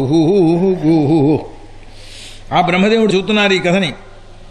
దేవతలకు ఆ స్వరూపంలో భగవంతుడు ఇప్పుడు ఏమన్నారయ్యా అంటే, ఓ దేవతలారా, ఓ ఋషీశ్వర, ఈ వీళ్ళిద్దరూ జయుడు విజయుడు అని పెరిగిన నా భృత్యులైన సేవకులైనయ్యా. వీళ్ళిద్దరూ కూడా మిమ్మల్ని అవహేళనం చేసి అపరాధం చేశారు. మీ చేత నిర్ధారింపబడిన దండం ఏదైతే ఉన్నదో, శిక్ష, శాపం, నేను ఓకే చెప్పేశాను దానికన్నాడు. ఒప్పుకున్నాను, మీరు ఆ శాపం ఇవ్వవలసిందే వాళ్ళకి. ఎందువల్లనంటే స్వామికి కూడా అపయశేషస్సును కలిగింపచేస్తుంది ఇట్లాంటి కృత్యం కనుక మా సేవకులు చేసిన అపరాధాన్ని మాదిగా భావన చేస్తున్నాము అన్నాడు ఆయన. అందుచేత వాళ్ళని అనుగ్రహించవలసింది, మిమ్మల్ని ప్రసాదింపజేసుకుందు కోసం వచ్చాను అన్నాడు.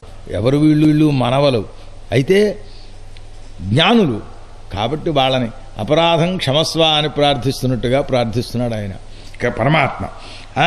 కనుక ఎక్కడైనా సరే ఒక సేవకుడు అపరాధం చేస్తే ఎవడరా చేసింది? ఫలానా వాడి సేవకుడండి అంటారట. అందుచేత స్వామికి కూడా అపయశస్సు కలిగేటటువంటిది అని మిమ్మల్ని సేవ చేస్తున్నాను కనుక మీకు అపరాధం చేస్తే నా చేతినైనా సరే నరికేసుకుంటాను నేను అన్నాడు ఆయన. బ్రాహ్మణులకు అపకారం అంటే వేదవేత్తలు ప్రధానంగా చెప్పవలసింది. బ్రహ్మతత్వాన్ని ఎరిగిన వాళ్ళ విషయంలో చెప్పేది ఏముంది? బ్రాహ్మణుల యొక్క సేవను చేసిన కారణం చేతనే విరక్తుడైనటువంటి నన్ను లక్ష్మీదేవి విడిచిపెట్టడం లేదు అన్నాడు. విరక్తుడు ఆయన. విష్ణువుకి ఏదీ కోరిక లేదు, అయినా సాక్షాత్ సర్వ ఐశ్వర్యములకు ఆరాధ్యమైనటువంటి లక్ష్మీదేవి యొక్క స్వరూపం ఏదైతే ఉన్నదో స్వరూపమును ధారణ చేసి విష్ణుమూర్తిని విడిచిపెట్టగా ఉంటోంది. కారణం ఏమిటయ్యా అంటే విప్ర ఆశీర్ బలము అని చెప్పుకున్నాడు ఆయన. వాళ్ళ ఇక నేను సేవ చేస్తాను కనుక.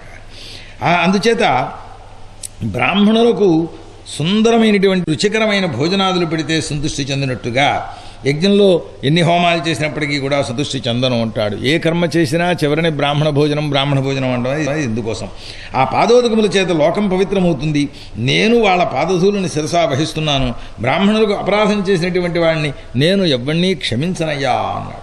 గోబ్రాహ్మణులు నా శరీరము స్వరూపం కనుక వాళ్ళని నాకంటే భిన్నమైన రూపంలో చూచినటువంటి వాడు ఎవడైతే ఉన్నాడో వాళ్ళు నరకలోకంలో పెడతారు, అక్కడ గ్రద్దలు పీక్కుని తింటాయ్యా వాళ్ళని అన్నారు. కనుక బ్రాహ్మణులు ఆ వేదవేత్తలు సాక్షాత్ వేదమును ధారణ చేశారంటే సర్వదేవతలను ధారణ చేసినటువంటి వారు సర్వదేవమయుడైనటువంటి వాడు ఆ పరమాత్మ యొక్క స్వరూపమే. అందుచేత వాళ్ళకి వశమైపోతానయ్యా నేను అని ఇట్లా మిమ్మల్ని అవహేళనం చేశారు కనుక వీళ్ళు శీఘ్రంగానే శాప విముక్తి మళ్ళీ పైకి వచ్చేటట్లుగా అనుగ్రహించండి అని అడిగారట పాపం. అంటే ఈ విష్ణుమూర్తి యొక్క వాక్యాలను విన్నటువంటి వారిలైతే ఎవడి మనస్సు అలా మాట్లాడితే సంతృష్టి చెందదండి. లోకంలో సుఖము దుఃఖము రెండూ నాలుగులో ఉన్నాయి అన్నట్ట తిమ్మరుసు గారు. సరే ఆ చరిత్ర వద్దులేండి ఇప్పుడు. అందుచేత మీకు ఆ వాక్యాలను విన్నటువంటి వారలై వాళ్ళు అభినందనం చేస్తున్నాడా తిడుతున్నాడా అని గ్రహించలేకపోయినారట వారు. ఎందువల్లనంటే వాళ్ళని శపించారు. మా జయ విజయులు అని ప్రారంభించాడు. వాళ్ళని శపిస్తే వీరికి తప్పు చేసినట్టు కదా. సరే మొత్తం మీద ఆయన యొక్క వాక్యాల వల్ల సంతృష్టి చెందాడు అని చెప్పి తెలిసినటువంటి వారిలో సంతోషించి, ఓ భగవన్ నీ చేష్ట ఏది చెయ్యదలుచుకున్నావో మాకెప్పుడు తెలియదయ్యా. సర్వేశ్వరుడు అయినటువంటి నువ్వు మమ్మల్ని చూచి నన్ను అనుగ్రహించడి అంటావేమిటయ్యా. ఈ మాటకు అర్థం ఏమని చెప్పుకోవాలి? నేను దర్శించడం కోసం మేము వచ్చాం, వస్తే మమ్మల్ని అనుగ్రహించండి అని నువ్వు అంటున్నావు. అయితే ప్రభో విప్రులు దేవతలు నీకు ఆత్మ స్వరూపము అని అన్నావు, నాకు వాళ్ళు దేవతలు అని అంటున్నావు. ఇది లోకానికి నేర్పడం కోసం చెప్పే మాట తప్పిస్తే అనేక అవతారాల్లో ధర్మాన్ని పరిరక్షణ చేస్తుండేటటువంటి నీ అనుగ్రహం వలన యోగీశ్వరులు కూడా మృత్యువును దాటుతున్నారో నిన్ను అనుగ్రహించడం ఏమిటయ్యా? వెర్రి మాటలు ఇవన్నీ కూడా. సరే ఏదో చెప్పావు. లోకంలో ఒకసారి మంగళంబలి వేలమురికి సత్కారం చేసేసి ఏకంగా 100 దండలు ఇవన్నీ వేసేస్తే ఆయన అన్నాడు, నన్ను ఇక్కడికి తీసుకొచ్చి నా మేకప్ చెరిపేసి నా పౌడర్ అంతా లాగేసి మొత్తం నన్ను ఇలా తయారు చేస్తారని అనుకోలేదు నేను అన్నాడు పాపం. అంటే సంతృష్టి చెందినటువంటి మాటలతో చెప్పిన మాటలే కొంచెం వ్యంగ్యంగా ఏదో వ్యాజస్తుతి వ్యాజనింద అంటారే అట్లా చెప్పినటువంటి మాటలు అన్నమాట. ఆ తీరుగా చూస్తే ధనార్థులైనటువంటి వాళ్ళై లోకంలో నీ యొక్క పాదధూళిని శిరసా వహిస్తూ ఉంటారు. ఆ లక్ష్మీదేవి సర్వదా నీ పాదసేవనం చేస్తూ ఉంటుంది. నీ పాదసేవనం చేస్తూ ఉండేటటువంటి లక్ష్మిని కూడా నువ్వు పెద్దగా గౌరవించవు. అట్లాంటిది విప్రప్రసాదం వల్ల భగవంతుడయ్యాను అని నువ్వు చెబుతున్నావు. ఇది లోకశిక్ష కోసం చేసేటటువంటి మాట, లోకానికంతకీ నేర్పడం కోసం. విప్రకులాన్ని నువ్వు రక్షించకపోతే వేద మార్గం అనేటటువంటిది భ్రష్టమైపోయే ప్రమాదం ఉన్నది. నీకు నమస్కరిస్తున్నాం మేము. మాకు నువ్వు బ్రాహ్మణులకు నమస్కరించేటటువంటి నువ్వు ఏది పొందాలనుకుని నమస్కారం చేస్తున్నావో చెప్పు. నీకు పూర్ణ పురుషుడవు నువ్వు అని ఇట్లా వారు ధ్యానం చేసింది, స్తోత్రం చేసినటువంటి వారలై నువ్వు ఏం చెబితే అదే మాకు అనుమోదితమేను అని చెప్పారు. వీరికి దండనీయులు అన్నావు, సంతోషమే. వాళ్ళు పెద్ద నిరపరాధులే, ఏదో ఉరికెడితే సేవ ఆగంటరా అని వేళాకోళంగా అన్నారేమో అని వీళ్ళుంటున్నారు ఇప్పుడు. అంటే కార్యము పొరపాటున జరిగినా ఆ జరిగిన దాన్ని అపరాధంగా గుర్తించడం మా యొక్క లోపము అని వారు అంటున్నారు. మీకు అపచారం చేయడం మా వాళ్ళ లోపమయ్యా అని ఆయన అంటున్నాడు. ఇది వాళ్ళ యొక్క సంభాషణ క్రమం అన్నమాట. అంటే భగవంతుడు అంటున్నారు, వీళ్ళు అసురయోనిని పొంది నాయందు భక్తి నా స్మృతి కావాలి అని కోరారు. వారు కోరిన దాన్ని వదిలిపెట్టాడు పరమాత్మ, ఇస్తాడు. స్మృతి ఏ రూపంలో? శత్రు రూపంలో కలిగినటువంటి వారలై 3 జన్మలు అట్లా ధారణ చేసిన తర్వాత మళ్ళీ శీఘ్రంగా మా దగ్గరికి వచ్చేస్తారు. అట్లా వారిని అనుగ్రహించండి అన్నారు. అయితే మీరిచ్చినటువంటి శాపం నేను ఇచ్చినట్లేది, నేను నా సంకల్పం వల్లే జరిగింది అని అనేటప్పటికి వారు హరి సాక్షాత్ వైకుంఠలోకంలో ఉన్నాడు అనే విషయాన్ని చూచి ఆయనకి ప్రదక్షిణ నమస్కారాలు చేసి ఆయన చెప్పిన దాన్ని అంగీకరించేశారు కనుక వీరు శాప విమోచనం కూడా ఉపయోగించుకున్నారు. కనుక ఆ ద్వారపాలకులతో అంటున్నారు, భయపడకండయ్యా, మీకు క్షేమం కలుగుతుంది. ఒకప్పుడు నిద్రపోయినప్పుడు ఆ అంతఃపురంలోకి వస్తూ ఉండేటటువంటి లక్ష్మీదేవిని వాళ్ళు నివారణ చేశారట. ఆమె కోపం ఉంచినటువంటి ఈ బ్రాహ్మణులు చెప్పిన శాపాన్నే నిర్దిష్టమైనటువంటి విధానాన్నే ఆమె కూడా అనుకున్నది. కనుక నాయందు బద్ధవైరు, వీళ్ళకి అసలు పరమాత్మ మీద విష్ణుమూర్తి మీద ప్రేమ లేకుండా ఉంటుంటే వదిలిపోను అని అనుకుంది పాపం.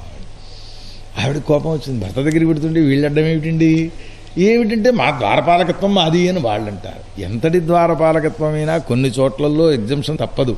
అది ఎందుకంటే అర్ధోవా ఏష, ఇది భర్త యొక్క సగం కొంత భాగస్వరూపమే అని చెప్పుకున్నాం కదా, అది వాళ్ళు గుర్తించలేకపోయినారు. సరే, మొత్తం మీద ఆ 3 జన్మలో అక్కడ బ్రాహ్మణ శాపాన్ని పొందినటువంటి వారలై మళ్ళీ రండి అని అన్నారు. సరే, బాగున్నది. ఆయన లోపలికి వెళ్ళిపోయినారు, వీళ్ళు ఇతరులకు వచ్చారు. వీళ్ళు ఇద్దరూ ఇక్కడ ఉండిపోయిన వాళ్ళు తేజస్సు పోయింది ముఖంలోంచి, గర్వం పోయింది, శుద్ధ పిచ్చివాళ్ళ తయారైపోయినారన్నమాట. అటువంటి వాళ్ళు కింద పడిపోతుంటే మహాహాకారాలు బయలుదేరాయి. సాక్షాత్ విష్ణుమూర్తి యొక్క ద్వారపాలకులు కింద పడిపోవడం ఏమిటయ్యా అని.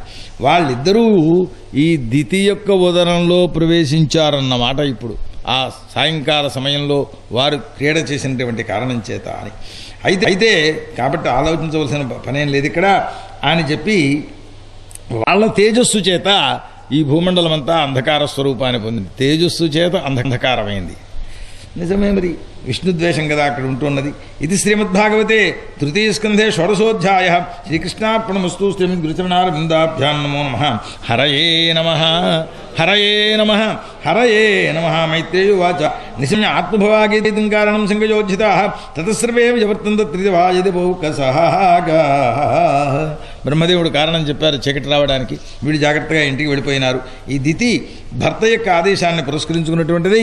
పిల్లల్ని జాగ్రత్తగా ఎప్పుడు కలుగుతారో అని చెప్పి అనుకుంటూ ఉండేటటువంటి ఈమె లోకమంతా చీకటిపోతోంది, దీనివల్ల ప్రమాదం వస్తుంది, ఆ కనేదితో పెందరాడే కనేయకూడదా అని చెప్పాడన్నమాట ఆయన. వాళ్ళిద్దరినీ కనేసింది ఆమె అని. ఆ పిల్లలు కలిగినప్పుడు జరిగింది ఏమిటయ్యా అంటే ఉత్పాతాలు బయలుదేరాయి. దివి భువి అంతరిక్షే. అంతరిక్ష ఉత్పాతములు వేరు, భూ ఉత్పాతములు వేరు, స్వర్గోత్పాతములు వేరు. 3 రకములైన ఉత్పాతములకు శాంతుల కోసమని ప్రత్యేకంగా అధర్వణ వేదంలో మంత్రాలు చెప్పబడ్డాయి. అట్లాంటి ఉత్పాతములన్నీ కూడా అక్కడ కలిశాయి అని. దిక్కులు మంటలు ప్రారంభించాయి, అంటే భూకంపం వస్తుంది అని సూచన దానికి. ధూమకేతువులు అంటే తోకచుక్కలు అవి రావడం ప్రారంభించాయి. భూములు కంపించడం ప్రారంభించాయి పర్వతాలతో సహా. సరే, మొత్తం మీద చెట్లు ఉన్మూలములుగా అంటే మొత్తం వేళ్లతో సహా పగిలించి బయటపడిపోవడం ప్రారంభించాయి. ఆకాశం అంతా చీకటి పడిపోయింది. అట్లాంటి స్వరూపం. సముద్రుడు మాయించి పెద్ద పెద్ద తరంగాలతో ధ్వనులు చేస్తూ ముంచేస్తున్నాడు లోకాల్ని. అంటే ఇప్పుడు ఏమిటొచ్చాయి మధ్యలో సునామీలు, ఈ బాపతలు అన్నమాట. వాపీకృత తటాక నద్యాదులన్నీ కూడా పొంగిపోతూ ఉండేటటువంటివి బాగా లోకాలను ముంచెత్తేయడం ప్రారంభించాయి. నూతులు కూడా పెరిగిపోయాయన్నమాట. రాహువు చంద్రసూర్యుల యొక్క గ్రహణాలని చేయడం ప్రారంభించారు చాలాసార్లు. చూడండి, ఆ మధ్యన 3 గ్రహణాలు వచ్చాయంటూ వీళ్ళు ప్రారంభించారు. 3 వచ్చినా 30 వచ్చినా భరించవలసిందే, చేయగలిగిందేం లేదు. గిరి గుహలలోంచి పెద్ద పెద్ద ధ్వనులు బయలుదేరాయి. ఎట్లాంటి వాళ్ళు పుట్టారో ఆ సమయంలో మనకేం తెలుసు, ఆ సంవత్సరం పుట్టినటువంటి వాళ్ళు. శృగాల ఉలూక గ్రద్దలు లేకపోతే నక్కలు ఇలాంటివన్నీ కూడా, ఉలూకములంటే గుడ్లగూబలు, ఇవన్నీ కూడా శబ్దాలు చేయడం ప్రారంభించాయి. ముఖంలోంచి అగ్నిని కక్కడం ప్రారంభించాయట. ద్రౌపది వస్త్రాపహరణం అయ్యేటప్పటికీ ఆ కౌరవుల యొక్క దొడ్లోకి నక్కలు వచ్చి అగ్నిని కక్కడం ప్రారంభించాయి అని వర్ణించారు. దాంతో భయపడిపోయి ద్రౌపదీదేవికి వరాలు ఇచ్చాను, రాజ్యం ఇచ్చాను, పట్టుకుపోండి అన్నాడు ఆయన. ఆ కుక్కలు ఊర్ధ్వముఖంలో ఏడవడం ప్రారంభించాయి. ఆయా గర్ధభములు డెక్కలతోటి నేలను పీడించేసేటట్టుగా శబ్దాన్ని ధ్వని చేస్తూ పరుగెట్టడం ప్రారంభించాయి. గర్దభ పాదాఘాత శబ్దముల చేత పక్షులన్నీ కూడా ఆక్రోశాలు చేస్తున్నాయి అన్నారు. పశువులు మలమూత్రాలను విడిచిపెట్టేసేసాయి ఆ ధ్వనులను వినలేక భయం చేత. గోవులు రక్తాలని పాలుగా ఇవ్వడం ప్రారంభించాయి. ఇవన్నీ దేవప్రతిమలు ఏడిచాయి అన్నారు. దేవప్రతిమలు పాలు తాగాయి వగైరా చెబుతుంటారు కదా, ఇవన్నీ ఉత్పాత సూచకములుగా వర్ణిస్తుంది శాస్త్రం. సరే, ఆ శని భౌముడు మొదలైనటువంటి అంటే అంగారకుడు ఈ మొదలైనటువంటి క్రూరగ్రహాలు గురు బుధాది సౌమ్యగ్రహాలని ఆక్రమించడం ప్రారంభించాయి. వక్రగతులై యుద్ధం చేసుకోవడం ప్రారంభించాయి. సరే, ఇవన్నీ చూచారు, సనకాదులు కూడా చూచారు. వాళ్ళు మాత్రం ఏం కదలలేదు వాళ్ళ మనస్సు. లోకమంతా మిగిలిన వాళ్ళు జగత్తుకి ప్రళయం వచ్చేస్తోందయ్యా అనుకున్నారట. సరే, ఈ ఇద్దరూ పుట్టారు. వీళ్ళు ప్రథమ దైత్యులు. ఆది దైత్య నిహంతారం అంటాడు విష్ణుమూర్తి ఒక చోట్లో. ఆది దైత్యులను సంహరించానయ్యా నేను, అదో గొప్ప ప్రతిష్టగా చెబుతాడన్నమాట ఆయన. అట్లాంటి వాడు. వీళ్ళు పర్వత సమాకారమైనటువంటి రూపాన్ని పొందారు పుడుతూనే. సహసా ఉత్తర క్షణంలోనే ఓ పర్వతాలంత వాళ్ళు అయిపోయినారు వీళ్ళు. ఆ పెద్ద ఎలా వచ్చాయో వాళ్ళకి బంగారు కిరీటాలు, ఆ కిరీటాలు ఆకాశం స్వర్గలోకాన్ని స్పృశిస్తున్నాయా అన్నట్టుగా ఉన్న సూర్యుడిని దాటిపోయినాయట. అట్లాంటి స్వరూపాలను ధరించారు. వేస్తే వాళ్ళకి నామకరణం చేశాడు ఆయన. పెద్ద కుర్రవాడికి పేరు పెట్టాలి కదా. మొట్టమొదటి వాడిని హిరణ్యకశిపువు అన్నారు, రెండో వాడిని హిరణ్యాక్షుడు అన్నారు. ఈ హిరణ్యకశిపువు బ్రహ్మవరం చేత 3 లోకాలని కూడా వశం చేసుకున్నాడు. ఈ హిరణ్యాక్షుడు గదను ధారణ చేసినటువంటి వాడై యుద్ధం చేయడం కోసం అని చెప్పి యుద్ధం కావాలి ఎవడు చేస్తాడరా నాతో యుద్ధం అన్నాడు. అదో సరదా. దుస్సహమైన వేగంతో కూడుకున్నటువంటి వాడై ఉన్నవాడిని చూచి ప్రతి వాళ్ళు కూడా నమస్కారం నాయన, నీతో మేము యుద్ధం చేయలేము అని చెప్పేసేశారు. ఆ స్వర్గంలోంచి వచ్చేశాడు. జలక్రీడ చెయ్యాలి అని. అప్పటికి భూమిని ఇంకా ఉద్ధరించలేదు కదా. ఆ నదిలో సముద్రంలో ప్రవేశించాడు. అక్కడ ఉంటుండేటువంటి వరుణుల యొక్క అనుచరులు ఇతని తేజస్సు చేతనే పారిపోయారట వాళ్ళు. ఆ వరుణుడు సముద్ర రక్షకుడు అన్నమాట. ఆ సముద్రంలో ఈయన ఎన్నో సంవత్సరాలు విహరించినటువంటి వాడి వరుణుని యొక్క రాజధాని ఉన్నది విభావరి అనే పట్టణం. అక్కడికి చేరాడు. అక్కడికి వెళ్ళి ఆ వరుణదేవుడి దగ్గరికి వెళ్ళి నవ్వుతూ ఏదో సామాన్యులాగా అయ్యా నమస్కారం, ఇది నిజమైన నమస్కారమా, ఈ నవ్వేమిటి నమస్కారం ఏమిటి అట్లా ప్రారంభించాడన్నమాట. ఓ లోకపాలవనా నాతో యుద్ధం చెయ్యవయ్యా అన్నాడు.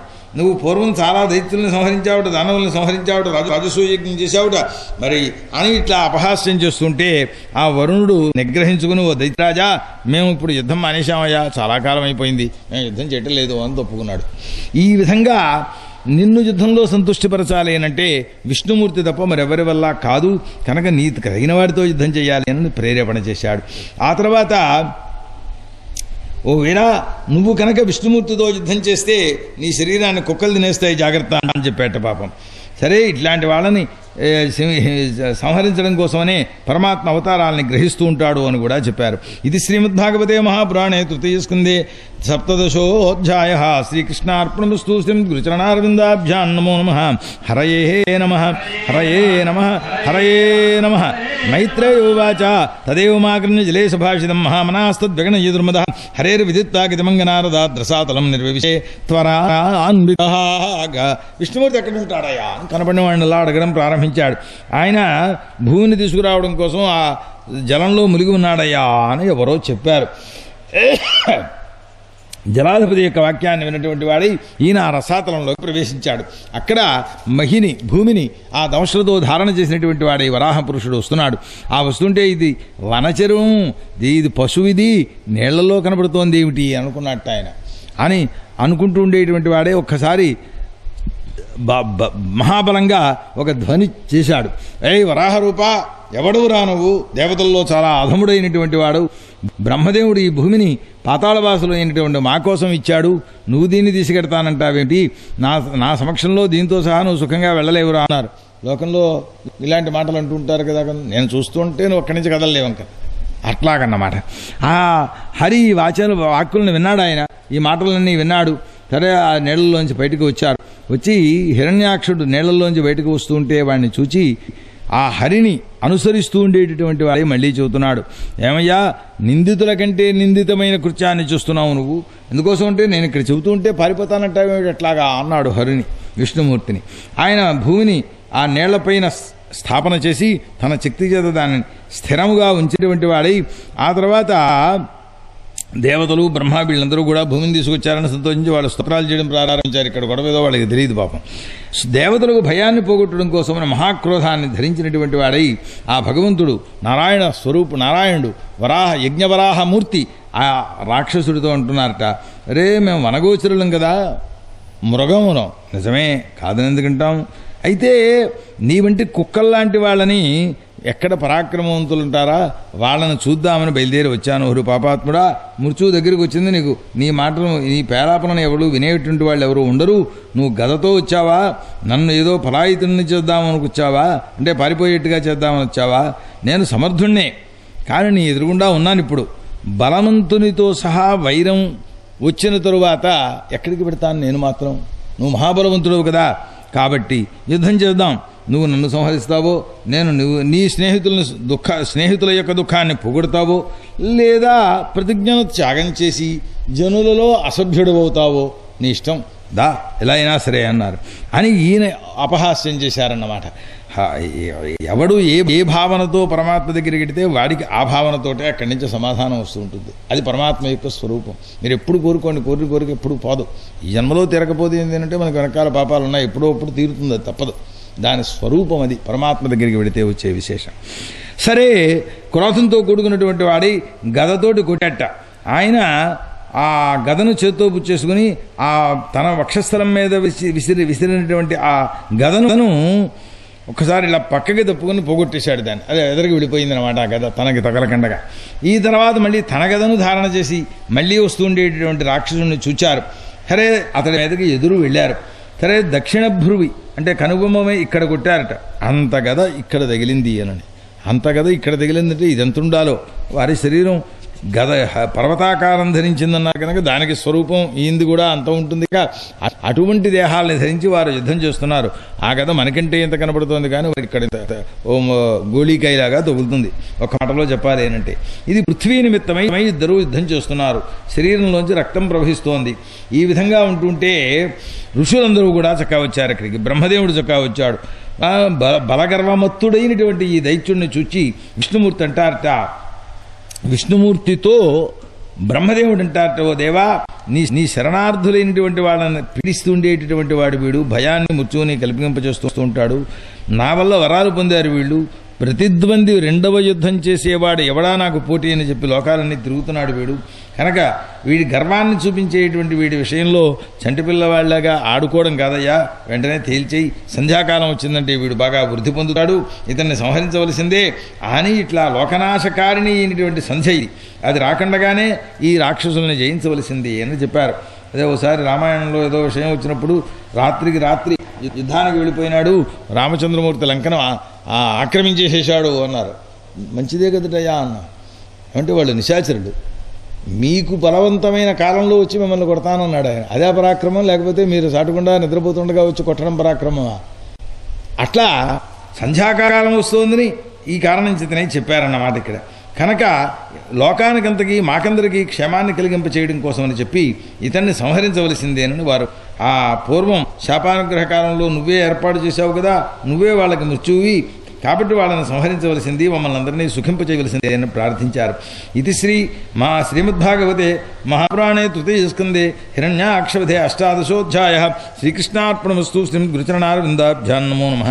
హరయే నమః. హరయే నమః. హరయే నమః. కొబ్బరికాయ ఇక్కడ సిద్ధం చేయండి. ఇప్పుడు మైత్రేయోవాచ అవధార్యవరించస్య నిర్వేళీకామృతం వచః ప్రహస్య ప్రేమ గర్భేణ దతవాంగేన సోగ్రహీతో. మైత్రేయుడు చెబుతున్నారు, బ్రహ్మదేవుని యొక్క కపట శూన్యములైనటువంటి ఆ వాక్కులను వినటువంటి వారలై నవ్వి స్నేహంగా మంచి ప్రేమతో ఆయన యొక్క కేసు ఒక్కసారి చూచినటువంటి వారలై ఆయన ప్రార్థనను అంగీకరించి సరేనయ్యా అన్నట్టుగా ఈ గదను తీసుకుని ఈ హనుభాగంలో కొట్టారు అన్నారు. హను అంటే ఇక్కడ ఉంటుండేటటువంటి ఎముక అన్నమాట. అది హిరణ్యాక్షుడు ఏం చేశాడు, తన గదతోటి హరిగదని ఆపు చేశాడు. ఆ రెండు గదలు కూడా విష్ణుమూర్తి యొక్క గద చేత ఈ గద కింద పడిపోయింది అన్నారు. విష్ణుమూర్తి గద చేతిలోది పడిపోయింది. అప్పుడు ఆశ్చర్యపోయారు అందరూ కూడా. కనుకనే ఇట్లాంటి తన చేతిలో గదను పడగొట్టగలిగిన శక్తి కలిగిన హిరణ్యాక్షుణ్ణి సంహరించాడు కనుక ఆదిదైత్య నిహంతారం అని చెప్పుకున్నాడు ఆయన. సరే, ఆ ఎదురుగుండా ఉంటుండేటువంటి గదను హరిని చూచారు. ఆ కింద పడిపోయినటువంటి ఆయన గద చేతిలోంచి పడిపోయింది కదా, అటువంటి స్థూపంలో ఈయన గద పెట్టి మళ్ళీ కొట్టేస్తే ఆ రాక్షసుడైన అధర్మముగా యుద్ధం చేయకూడదు, నిరాయుధుడై ఉన్నటువంటి వాడి మీద అనని కొట్ట ఎదుట హిరణ్యాక్షుడు రాక్షసుడని తిడతారో, ధర్మబుద్ధుడని సంతోషిస్తారో ఆ స్వరూపాన్ని. వాళ్ళ స్వభావం రాక్షసులుగా పుట్టారు, దాన్ని ఏం చేస్తాం మనం. అందుచేత అంటే విశేషం ఏంటంటే రాక్షసులైన వారు కూడా అబద్ధం ఆడడానికి, అధర్మాన్ని చేయడానికి అంగీకరించలేదు. వాళ్ళు అనుకున్న ఏదో ప్రధాన ప్రయోజనం వేరే విషయం. విష్ణుమూర్తి ద్వేషం దోషం కాదా, దోషం కాదని ఎందుకంటారు, కాబట్టి రాక్షసులు అన్నాం వాళ్ళు. కానీ వాళ్ళు కూడా అధర్మాన్ని, అసత్యాన్ని పరిపాలించడానికి అంగీకరించలేదు. మనం మాత్రం అంటే ఇప్పుడు అంతకంటే ఇంకేమైనా పేరెట్టాలి మనకన్నమాట. ఆ స్థితిలో ఉంది లోకం యొక్క స్వరూపం. సరే, హాహాకారమైంది. విష్ణుమూర్తి చేతిలో గదపడిపోయేటప్పటికి అప్పుడు చక్రాన్ని ధరించారు ఈయన. ఆయన యొక్క ప్రభావం తెలియనటువంటి వారు దేవతలై ఉండి కూడా వాళ్ళు ఏమన్నారట, తే శుభమస్తు త్వమ్మారయ, ఏమయ్యో నీకు మంగళం కలుగుగాక, నువ్వే వాడిని చంపాలి. అంటూ వీళ్ళు వెనకాల నుంచి అరవడం ప్రారంభించారు. ఆ మాటలు వినపడ్డాయన్నమాట. ఆ దైత్యుడు హరి యొక్క చక్రాన్ని చూచాడు. మహాక్రోధం వచ్చింది. ఆ కింది పెదవి కొరుక్కున్నాడు ఒకసారి. ఆ తర్వాత ఇదిగో ఈ దెబ్బతో నీవు అయిపోయిందయ్యా అని విష్ణుమూర్తి మీద గదను కొట్టాడు. కొడితే తన వామచరణేన, ఇక్కడ పరమాత్మ యొక్క స్వరూపం 4 కాళ్లతో ఉన్నాడు, ఎడమకాలితో తన్నారట గదని. అది దూరంగా వెళ్ళిపోయింది. ఏమిటిరా నన్ను జయించడం కోసం యుద్ధం, సరే మళ్ళీ ఆయుధం తీసుకో అన్నారట. అప్పుడు పరమాత్మ విష్ణుమూర్తి అండంలో ఆశ్చర్యమేం లేదు. అప్పుడు అతడు మళ్ళీ గదాప్రహారాన్ని చేసి ఒకసారి గర్జించాడు. ఆ వస్తుండేటటువంటి గదను లీలగా పట్టుకున్నారట పరమాత్మ. తన పౌరుషం వ్యర్థమైపోయింది అని చూసినటువంటి వాడై హరి దైత్యుడైనటువంటి హిరణ్యాక్షుడు చివరికి మళ్ళీ తన గదను అతడు ఇస్తూ ఉంటే పుచ్చుకోలేదుట. పడిపోయిన ఆయుధాన్ని మళ్ళీ తీసుకోవడం ఏమిటి అనుకున్నాడు. రాక్షసుడు కూడా త్రిశూలాన్ని చేత్తో ధరించాడు. సరే, ఆ త్రిశూలాన్ని చక్రంతో ఛేదించారు పరమాత్మ. ఆ రాక్షసుడు విష్ణుమూర్తి వక్షస్థలం మీద కఠోరమైనటువంటి పిడికిలి పోటుతోటి పొడవుద్దామని వచ్చాడు. కొట్టి అంతర్ధానమైపోయినాడు. మళ్ళీ దానితోటి విష్ణుమూర్తి కొంచెము కూడా చెలించలేదు అన్నారు. కంపం కూడా పొందలేదుట. చంటి పిల్లవాడిని తీసుకొచ్చి గుండెలమే కుదరాను మా తాతగారు కూర్చోబెట్టుకున్నా తేడా ఏం కనపడదు, కదలదు. కనీసం వెనక్కైనా ఒకసారి ఇలా అనవలసిన పరిస్థితి ఉండదు. వాడు చంటి పిల్లవాడు కనుక అంతే బలం కనపడింది వాడి చేతిలోనూ అనని. ఆకాశమంతా మేఘగణములతోటి వ్యాపించిపోయింది. ఈ రాక్షసుడు మాయావంతుడు కనుక అనేక రూపములైనటువంటి మాయల్ని సృష్టి చేయడం ప్రారంభించారు. అవి చూస్తే జలమంతా కూడా ప్రళయకాలం వచ్చేస్తోందేమో అని భయపడిపోయేటంత స్వరూపం ఉన్నది అన్నారు. మేఘంలోంచి మలము, కేశములు, రక్తాలు, మలమూత్రాలు ఇవన్నీ కూడా వర్షించడం ప్రారంభించాయి మేఘాలు. అట్లాంటి వర్షాలు ఉంటాయా అని ఉంటాయి. వాళ్ళు చక్కగా ఏదో వర్ణిస్తారు, అదేదో పదార్థం దాంతో కూడుకున్నటువంటి వర్షాలు పడతాయట అని. ఆ పడితే ఆ ప్రదేశం అంతా కూడా ఇంచుమించు భస్మీభూతమైనంత పరిస్థితి కలుగుతుందన్నమాట. అట్లాగే ఇంతంత గడ్డలు, వీటిని ఏమిటంటారు, మంచుగడ్డలు, అవి కురుస్తుంటాయి. ఒకటి నిత్యమే పడితే చాలు ఒక్కొక్క ప్రాణికి కృష్ణార్పణం అయిపోవడానికి. తర్వాత 5 నిమిషాల్లో తర్వాత కరుగుతుంది. నిత్యమే పడినప్పుడు కరగలేదు కదా. ఇలాంటి ఉపద్రవాలన్నీ బయలుదేరడం ప్రారంభించాయి. అక్కడ రాక్షస స్త్రీలు దిగంబర స్వరూపంలో కనపడడం ప్రారంభించారు. ఈ చింది మారయా మారయా అని క్రూరమైనటువంటి వాక్యాలు యక్షర నశింపజేశారు. ఆ తర్వాత కృష్ణార్పణం ఆ విధంగా కొట్టేటప్పుడు వీడు మరణించేటటువంటి స్థితి వచ్చేసింది. వాడికి శ్రాంత దేహ, అలసట వచ్చేసింది. బహిర్నిసృత లోచన, కళ్ళు పైకి వచ్చేసాయి. ఈ భుజచరణ కేశాదులన్నీ కూడా విశీర్ణములైపోయినాయి. అటువంటి స్వరూపంలో నేల మీద పడిపోయినాడయ్యా అని చెప్పి ఆ దైత్యుని యొక్క అంతాన్ని వర్ణించారు. బ్రహ్మాదులందరూ కూడా అక్కడికి వచ్చి ఆ రాక్షసుని చూచి ఆ శరీరాన్ని విష్ణుమూర్తిని ప్రశంస చేయడం చేశారట. వాళ్ళు ఏమయ్యా ఇట్లాంటి వాడు ఇట్లాంటి మృత్యువును ఎవడైనా పొందుతాడా అన్నారు. సాక్షాత్ విష్ణుమూర్తి చేతిలో విష్ణుమూర్తిని దర్శనం చేస్తూ యజ్ఞపురుష స్వరూపుడు ఆయన. యోగులు ధ్యానగమ్యమైనటువంటి విష్ణుమూర్తి యొక్క ముఖాన్ని చూస్తూ, అది హృదయంలో ధ్యానం చేసిన రూపాన్ని చూస్తూ ప్రాణాలను విడిచిపెడతారు. కానీ సాక్షాత్ విష్ణుమూర్తినే ఇట్లా చూస్తూ ఉండేటువంటి వాడు, ఈ ప్రాణాలను విడిచిపెట్టినటువంటి వాడు వీడు హరి పార్షదుడు. అందులో దోషమేమున్నది? సనకాది శాపముల వల్ల ఏదో ప్రారంభవశం చేత అసురయోనిలో వచ్చాడు తప్ప 3 జన్మలలో విముక్తి పొందుతారు అని చెప్పి ఇట్లా సంతోషించినటువంటి వారిలై దేవతలు అంటున్నారు, ఓ మహానుభావ, అఖిల యజ్ఞ కారణ స్వరూపుడైనటువంటి వాడు నువ్వు, జగత్పీడమైనటువంటి రాక్షసుని సంహరించావు. నీ కృపచేత మేమందరము కూడా ఆనందాన్ని పొందుతున్నాం. ఇదంతా కూడా మంచి జరిగింది అని ఇట్లా స్తోత్రాలు చేశారు. ఈ ఆదివరాహ పురుషుడు హరి హిరణ్యాక్షవధనం చేసి బ్రహ్మాదుల చేత స్తుతింపబడుతుంటేటువంటి వారై అంతర్ధానాన్ని చెందారు అన్నారు. కనుకనే ఇవన్నీ అంశావతారములు అని వర్ణిస్తాం. ఓ కార్యాన్ని సిద్ధింప చేయడం కోసం వచ్చి ఆ కార్యాన్ని పూర్తి చేసిన తర్వాత అంతర్ధానం అయిపోయేటటువంటి అవతారాలు కనుక హిరణ్యాక్ష విదురా, హరి హిరణ్యాక్షుణ్ణి ఎలా సంహరించాడండి చెప్పాను కదా, బాగుందా అని అడిగాట పాపం ఆయన. ఆ సూతులు వారు చెబుతున్నారు, ఓ శౌనక, ఈ హరికథను విన్నటువంటి వాడే విదురుడు చాలా సంతోషించాడు. హరిభక్తులకు ఆ హరికథలను శ్రవణం చేసినందువల్ల కలిగే ఆనందం ఎంత అనేటటువంటిది చెప్పనక్కర్లేదు. అది మహానంద స్వరూపం అన్నమాట. ఇంకా చెప్పవలసిందే ఉన్నది. ఏ హరి గ్రాహము చేత ఆ పాదాన్ని, అదే మొసలి పాదాలని పట్టేసుకుంటే ఆ గజేంద్రుని దుఃఖ విముక్తుడిని చేశాడో, భక్తుల చేత సుఖారాధ్యుడైనటువంటి ఆ పరమాత్మను కృతజ్ఞుడై ఎవడూ సేవించడయ్యా అన్నారు. ఈ కథను ఎవరైతే వింటారో, వినిపిస్తారో, మాకు కూడాను బ్రాహ్మణ వధ దోషాల నుండి కూడా విముక్తిని పొందుతారయ్యా. దానికి ప్రత్యేకమైన ఫలశ్రుతిని చెప్పారు. ఇదం చాలా అతి పవిత్రమైనటువంటిదయ్యా ఈ చరిత్ర. శృణోతి గాయతి అనుమోదతే అంజసా విముచ్యతే అని. అంటే ఆహా చాలా బాగా చెప్పారటయ్యా, చాలా బాగా విన్నారటయ్యా మీరందరూ కూడా అని తర్వాత ఇక్కడ వినని వారు చెప్పినా వారు కూడా అనుమోదనం చేసిన వారు అట్లాంటి దుఃఖ విముక్తిని పాప విముక్తిని పొందుతారు అని చెప్పి ఈ హరిచరిత్రం వినేటటువంటి వాళ్లకు ఆ వినేటటువంటి సమయంలో కాదు వారు శరీరత్యాగం చేయవలసినటువంటి సమయం వచ్చినప్పుడు ఆ విష్ణుమూర్తి యొక్క కృపచేత ఆ పాదధ్యానం వారికి లభించి విష్ణుమూర్తి యొక్క పాదప్రాప్తి కలుగుతుంది అని ప్రత్యేకమైన ఫలశ్రుతి చెప్పారు. అంటే విచారణ చేస్తే అదే జరిగేది. విష్ణుమూర్తి యొక్క ముఖదర్శనాన్ని చేస్తూ అతడి యొక్క పాదస్పర్శ కలిగి మరణించినటువంటి వాడు అయ్యున్నాడు అక్కడ హిరణ్యాక్షుడు. కాబట్టి అటువంటి స్థితి వస్తుందయ్యా అన్నారు. తప్పేదో ఆ పరమాత్మ యొక్క స్మరణ రావడంలో. ఇది శ్రీమద్భాగవతే మహాపురాణే తృతీయ స్కంధే 19వ శ్రీకృష్ణార్పణమస్తు. శ్రీ గురుచరణారవిందాభ్యాం నమో నమః. హరయే నమః హరయే నమః హరయే నమః. సౌనకో వాచ మహీం ప్రతిష్టామధ్యస్య సౌతే స్వాయంభువో మనో కాన్యన్వతిష్ఠద్వారాణి మార్గాయ అపరజన్మనా.